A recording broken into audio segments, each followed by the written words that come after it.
CH-138 युवराज का खात्मा। युवराज की किस्मत अच्छी थी। वो शैडो बीस्ट इतना थक चुका था कि अपनी जगह से हिल नहीं पा रहा था। वो सोच रहा था कि जैसे ही उसे छुटकारा मिलता और वो शैडो बीस्ट को अपने बॉस के पास ले जाता, जिससे उसे बहुत वाहवाही भी मिलती और शायद उसे अगले लेवल पर भी प्रमोट कर दिया जाता। अगर शैतान नगरी से तुम जैसे 10 और पिल्ले भी आए तो भी मैं तुम लोगों को मारकर ही दम लूंगा, आरव ने गंभीरता से कहा। युवराज के चेहरे पर फिर से मुस्कान आ गई और उसने अपनी शैतानी लाशों को इशारा किया। उन्होंने तुरंत आरव को चारों तरफ से घेर लिया। उनकी गिनती कम से कम 10 तो थी ही। युवराज अकेले आरव से नहीं लड़ने वाला था। वो इन शैतानी लाशों का इस्तेमाल करने वाला था ताकि पहले उसे थका सके और फिर सही वक्त पर अपनी बर्फ की जंजीरों से उसे कैद कर सके। आवू वू वू वू वू वू वू। युवराज इसी बारे में सोच रहा था कि तभी उसे एक आवाज आई। हवा में एक चमकने वाली दरार आई और उसमें से एक हट्टा कट्टा स्प्रिट वॉल्फ बाहर आया जिसके नीले बाल हवा के साथ उड़ रहे थे। ये लो दोस्त, ये शैतानी लाशें तुम्हारी हैं, आरव ने अपने स्प्रिट वॉल्फ से कहा। आरव का स्प्रिट वॉल्फ सच में बेहद खूंखार था। न तो उसने उन शैतानी लाशों को कोई चेतावनी दी और न ही ये देखा कि वो कितनी संख्या में है। वो सीधा उनकी तरफ हमला करने के लिए बढ़ने लगा।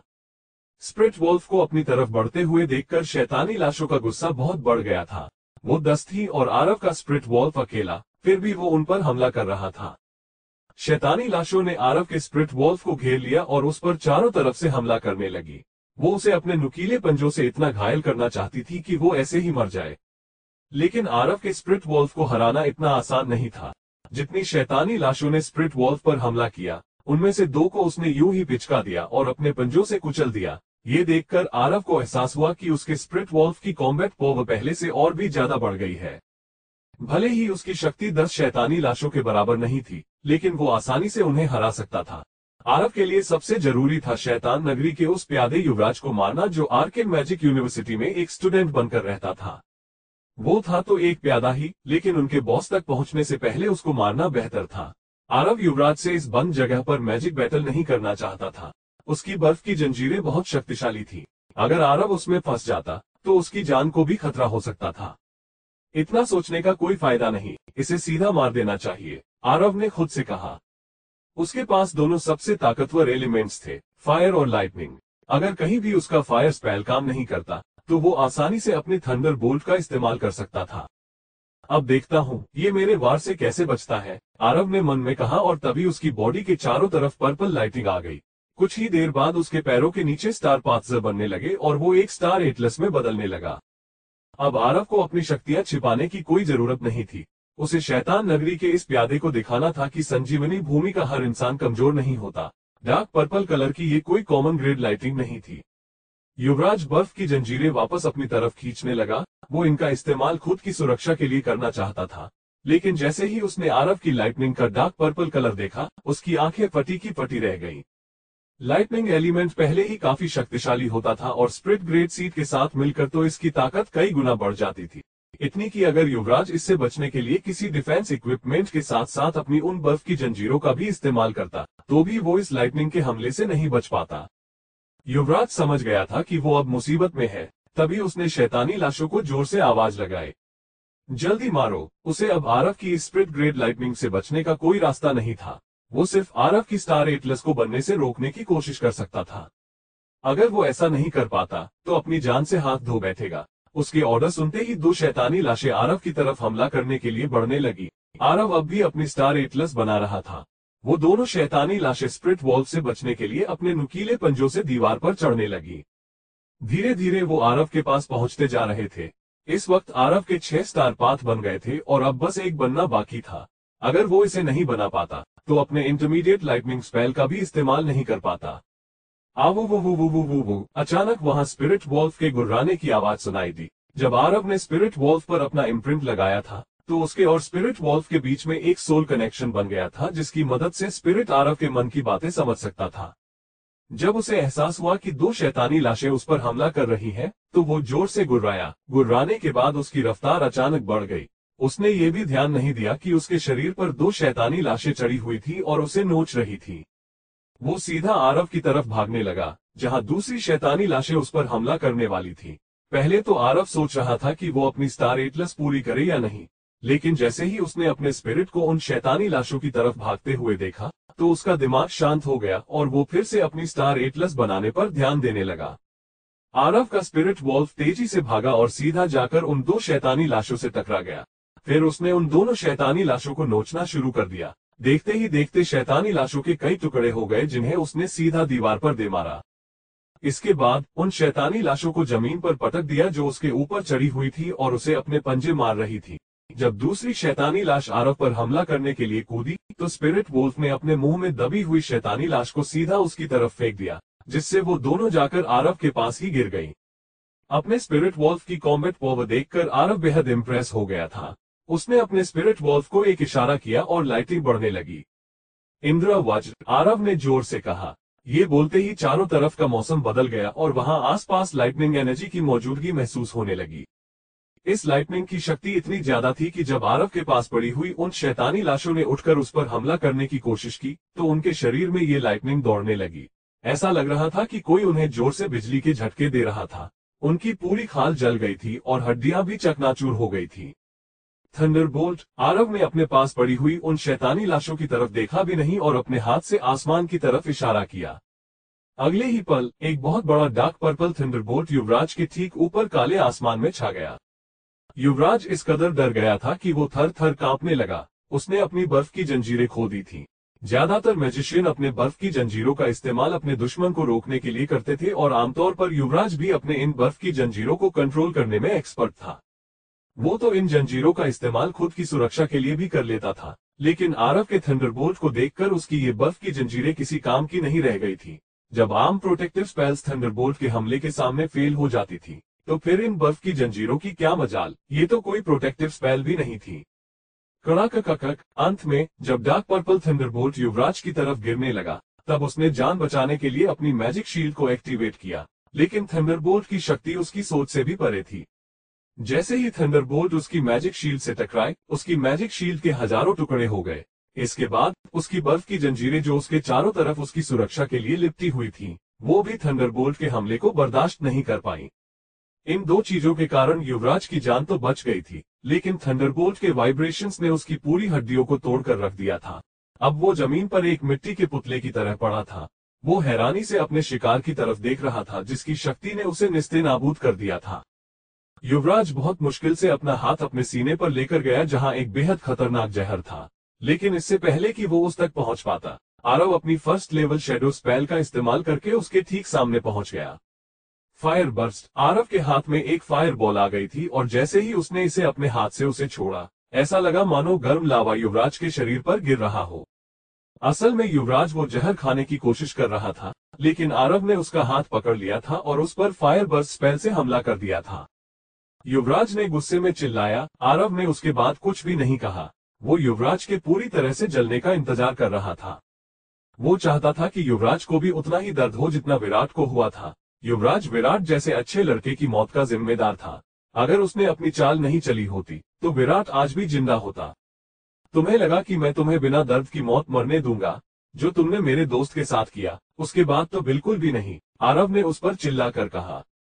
वो जानता था कि ऐसे बुरे लोग हमेशा अपने साथ जहर जरूर रखते हैं, ताकि अगर किसी मिशन के दौरान कोई उन्हें पकड़ भी ले या उनका पर्दाफाश हो जाए तो वो खुद को मार सके। ऐसे में उन्हें किसी खुफिया जानकारी बताने के लिए मजबूर नहीं किया जा सकता था। जब युवराज ने आरव की स्पिरिट ग्रेड लाइटिंग को देखा तो वो समझ गया था कि आरव उससे कहीं ज्यादा शक्तिशाली था, लेकिन तब भी उसने ये अंदाजा नहीं लगाया था कि आरव उस पर इंटरमीडिएट मैजिक की सेकंड लेवल स्पेल का इस्तेमाल करेगा। जब युवराज की सारी हड्डियां टूट गई थी तब उसने सोच लिया था कि अब वो जहर खा लेगा, लेकिन किसे पता था कि आरव वो भी उसे नहीं करने देगा। उसे मरने में कोई तकलीफ नहीं थी, वो जहर तो एक पल में ही उसकी जान ले लेता, लेकिन जब आरव ने उसके हाथ को कुचला तो वो अपनी सेल्फ रिस्पेक्ट को मरते हुए देख रहा था। अब जब तुम आग में जलकर मरने वाले हो तो क्यों नहीं एक अच्छा काम करते, मुझे अपने बॉस का नाम ही बता दो, आरव ने अपने फ्लेम्स के टेम्परेचर को कंट्रोल करते हुए कहा। आरव अभी युवराज को सिर्फ तकलीफ देना चाहता था। उसकी फ्लेम्स का टेम्परेचर इतना ज्यादा नहीं था कि उनसे युवराज की जान चली जाए। वैसे तो आरव कभी किसी को इतना दर्द नहीं देना चाहता था, लेकिन ये शैतान नगरी का आदमी था और इस बार आरव इसका जवाब पत्थर से देना चाहता था। तुमने मेरे एक दोस्त को मारा, मैं तुम्हारे 10 लोगों को मारूंगा। तुमने मेरे शहर को बर्बाद किया, मैं तुम्हारी पूरी शैतान नगरी को तबाह करके ही दम लूंगा, आरव ने गुस्से में कहा। आह नहीं नहीं, मैं तुम्हें किसी का भी नाम नहीं बताऊंगा। आह, युवराज उन फ्लेम से बचने की कोशिश कर रहा था। उसकी दर्द भरी चीखें पूरे निशाचर जाल में गूंज रही थी। जिन तक उसकी चीखें पहुंच रही थी वो बुरी तरह से डर गए थे। आरव ने युवराज पर जरा भी दया नहीं दिखाई थी। ऐसा इसलिए क्योंकि उस रात आरव ने इन्हीं फ्लेम्स का इस्तेमाल करके विराट और मिस्टी को भी जलाया था। जो दर्द उन दोनों ने मरने से पहले सहा था, आरव वही दर्द इन शैतान नगरी के लोगों को भी देना चाहता था। आरव का स्पिरिट बहुत ताकतवर और मजबूत था। आरव ने जैसे ही उससे कहा था कि वो 10 शैतानी लाशें उसकी है, वैसे ही उसने अकेले ही उन शैतानी लाशों को मार गिराया था। आखिर में उसका पूरा शरीर जख्मों से भर गया। कई जगह से तो उसकी हड्डियां भी दिखने लगी थी। उसे चलने में भी काफी तकलीफ हो रही थी, पर वो खुश था कि उसने अकेले ही उन 10 शैतानी लाशों को मार गिराया था। अब तुम जाकर आराम करो, आरव ने अपने स्पिरिट वोल्फ से कहा और उसे अपनी कुछ जादुई शक्ति दे दी ताकि वो जल्दी हील हो सके। आरव का समनिंग एलिमेंट नेबुला अब काफी बढ़ गया था और उसकी शक्ति भी काफी ज्यादा थी। आरव ने तो ये तक कैलकुलेट कर लिया था कि उसके स्पिरिट को अगले लेवल तक पहुंचने में कितनी और शक्ति की जरूरत पड़ेगी। बीस्ट चमत्कारी बूटी की एक और बोतल जो आरव को डीन सूर्यकांत से मिली थी, वो अब भी उसके पास रखी थी। आरव को डर था कि उसका स्पिरिट वोल्फ इसे पीकर अगले लेवल तक पहुंचने में कहीं अपना दम न तोड़ दे, क्योंकि शायद वो अभी इतनी सारी शक्तियों को समाने लायक नहीं हुआ था। जब युवराज पूरी तरह से जल गया था तो आरव वहां से जाने लगा। ऐसे जिंदा इंसान को मरते हुए देखना उसके लिए कोई आसान काम नहीं था। अगर उसके पास समय में पीछे जाकर युवराज पर दया दिखाने का ऑप्शन होता तो भी आरव ऐसा बिल्कुल नहीं करता, क्योंकि जितना दर्द विराट और मिस्टी ने झेला था उसके सामने युवराज का दर्द कुछ भी नहीं था। आरव उस शैडो बीस्ट का पीछा करता रहा। कुछ देर आराम करने के बाद वो शैडो बीस्ट फिर से भागने लगा था। उसकी रफ्तार इतनी तेज थी कि आरव को फिर से उसे ढूंढने में काफी वक्त लग गया था। ये तो एक बिल्डिंग लग रही है। ये शैडो बीस्ट कितना बेवकूफ है, कहीं खुद से तो उस बीस्ट केज में नहीं चला गया। निशाचर जाल में होने के बावजूद आरव को सब कुछ दिखाई दे रहा था। उसने सोचा नहीं था कि निशाचर जाल से भागने के चक्कर में वो शैडो बीस्ट खुद ही बीस्ट केज में चला जाएगा। आरव जानता था कि अभी इस खेल के पीछे का मास्टरमाइंड उसके सामने नहीं आया है, इसलिए वो अपने इस प्लान को बर्बाद नहीं जाने दे सकता था। वरना किसे पता कि शैतान नगरी अपने अगले हमले में कितने लोगों की जान ले ले। उस बिल्डिंग के पास पहुंचने के बाद आरव उस शैडो बीस्ट को वहीं रुकने वाला था कि तभी उसे अपने पीछे कुछ हरकत महसूस हुई। आरव ने पीछे मुड़कर देखा तो उसके सामने 5 जाने पहचाने चेहरे थे। इस टीम के 2 लीडर्स ऐसे मुस्कुरा रहे थे जैसे उन्होंने अपने शिकार को पकड़ लिया हो। आरव, अब मैं देखता हूं कि तुम कहां भागते हो, ईशान ने अपने पूरे दांत दिखाकर मुस्कुराते हुए कहा। देखने में तो वो एकदम शांत लग रहा था, लेकिन उसके चेहरे पर भी एक अजीब सी मुस्कान आ गई थी और उसके हाथों में मैजिक था। तुम्हारी हिम्मत की तो सच में दाद देनी पड़ेगी। न सिर्फ तुमने हमसे वो शैडो बीस्ट चुराया बल्कि यूनिवर्सिटी कैंपस में इतना बड़ा मैजिक बैटल शुरू करवा दिया। क्या तुम्हें सच में ऐसा लगता है? यहाँ कोई भी ऐसा इंसान नहीं है जो तुम्हें हरा सके, ईशान ने गुस्से में चिल्लाया। आरव ने इन लोगों की तरफ ध्यान से देखा। वो उनके साथ बेवजह लड़ाई नहीं करना चाहता था, जब तक कि उनमें से कोई शैतान नगरी का आदमी नहीं था। उन सबको देखकर उसे यही लगा कि ये 5 स्टूडेंट्स बड़ी बड़ी फैमिली से थे। शैतान नगरी के इतने सारे लोग सिर्फ उस शैडो बीस्ट का पीछा नहीं करते। तुम लोग मुझे उकसाओ मत। आरव अभी बेहद बुरे मूड में था, इसलिए उसने गुस्से में कहा। तुम्हारा एटीट्यूड तो सच में बहुत ज्यादा है। अब तो मैं ये जरूर देखना चाहता हूँ कि आखिर तुम्हारे पास कितनी शक्तियां हैं, आरुष ने कहा। वो खुद को बहुत ताकतवर समझता था और उसके लिए आरव जैसा लड़का कुछ भी नहीं था। जैसे ही वो लोग आरव पर हमला करने वाले थे, अंधेरे में से 2 लोग बाहर आए। आरुष और ईशान ने जब पीछे मुड़कर देखा तो उन्हें लगा कि वो एक दूसरी टीम थी जो शैडो बीस्ट के बाहर खड़े होकर उन स्टूडेंट्स के आने का इंतजार कर रही थी जिन्होंने शैडो बीस्ट को पकड़ा था। अरे ये तो अंकित है ना? अंकित, तुम एकदम सही वक्त पर आए हो। हम बस आरव को सबक सिखाने ही वाले थे। ईशान ने देखा कि वो अंकित था तो उसके चेहरे पर एक बड़ी सी मुस्कान आ गई। अंकित को पहले तो यूनिवर्सिटी में बहुत कम लोग जानते थे, लेकिन जब से लोगों में ये बात फैली थी कि आरव ने एक मैजिक बैटल में अंकित को लगभग मार ही दिया था, तब से अंकित सारे स्टूडेंट्स में फेमस हो गया था।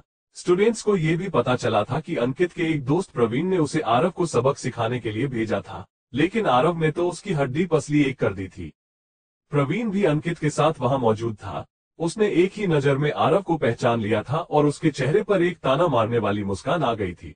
आज तो इस आरव को छोड़ेंगे नहीं, आज इसे इसकी असली जगह दिखाकर ही रहेंगे। अब इसे समझ में आएगा कि शैतान नगरी से पंगा लेना कितना भारी पड़ सकता है, प्रवीण ने सोचा।